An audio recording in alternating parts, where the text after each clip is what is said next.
संदीप पंजाबराव नाईक, राहणार पाटोदा, तालुका शेनगाव, जिल्हा हिंगोली. बरं, आज आपण आता आपल्या हळदीच्या प्लॉटमध्ये आहे. आता आपण हे जे ग्रिल पॅन्टचे जे खत औषधाचे दिसते फवारणी ड्रिचिंगचे हे कधीपासून वापरताय? आम्ही 2016 पासून वापरतो. 2016 पासून. आता आपलं सगळं क्षेत्र किती एकरसाठी वापरताय? सगळ्या पिकाचं मिळून सगळ्या पिकाचं मिळून जवळपास 30 एकर.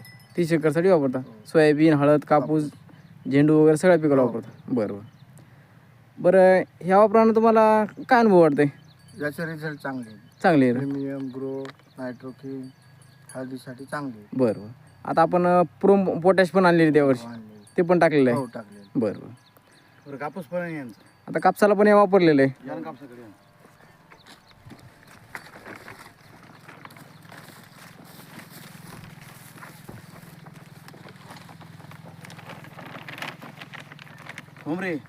कापसाची म्हणजे फांद्या पायाला